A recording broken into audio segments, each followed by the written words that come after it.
अभी थोड़ी देर पहले सीबीआई का भी एक प्रेस कॉन्फ्रेंस हुआ है आप सबके सामने। सीबीआई उच्च अदालत में जा रही है। हम किसी अदालत पे टिप्पणी नहीं करेंगे, लेकिन हमें पूरा विश्वास है कि ये केस उच्च अदालत में जाएगा और दिल्ली को लूटने वाले, दिल्ली को कई तरह से लूटने वाले ऐसे शराब घोटालेबाज अरविंद केजरीवाल को सजा मिलेगी, ऐसा हमारा विश्वास है। क्योंकि सीबीआई उच्च अदालत में जा रही है और इनकी आदत रही है, ये तो बेल मिलने पर भी डांस करते हुए आते हैं।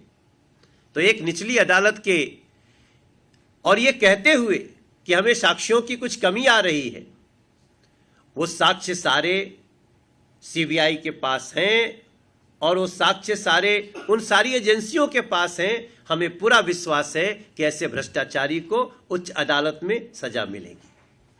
देखिए, ये सब बेसलेस आरोप है। हम जो बातें कहते हैं हम अपने सत्य के और प्रूफ के आधार पे कहते हैं।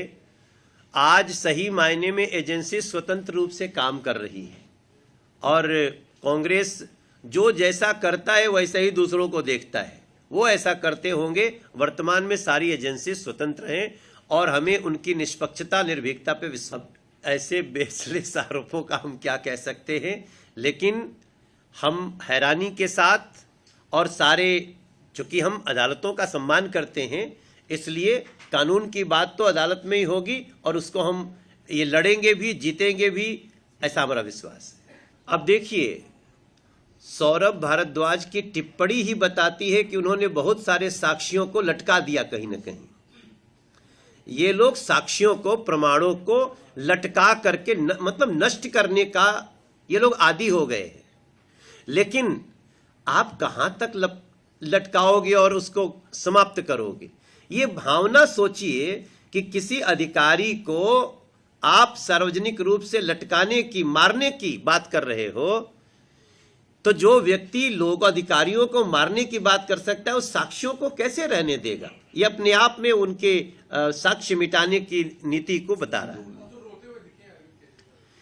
अरे भैया, ये तो इनसे बड़ा कोई ड्रामाबाज है क्या? मैं तो पहले भी कह रहा हूं, बड़े बड़े एक्टर फेल हैं। उस आदमी के आंसू की भी जांच करानी पड़ेगी लैब में ले जाके। भाई, सत्य तो इस देश में सबसे ऊपरी अदालत से बरी होने के बाद आता है। सत्य सिर्फ एक निचली अदालत से तो नहीं होता है, ये तो सभी को पता है। और जो निचली अदालत का जो एक स्टेटमेंट है कि साक्ष्यों की कमी, उन साक्ष्यों की कमी को सीबीआई ने पीसी में कहा कि उन सारे साक्ष्यों को हम रख रहे हैं और हमें निश्चित रूप से इस आदमी के अपराधी होने का, घोटालेबाज होने के सारे प्रमाण हैं। तो मैं किसी अदालत पे कमेंट नहीं करना चाहता, मगर ऊपरी अदालत में ये सारे साक्ष्यों की जीत होगी।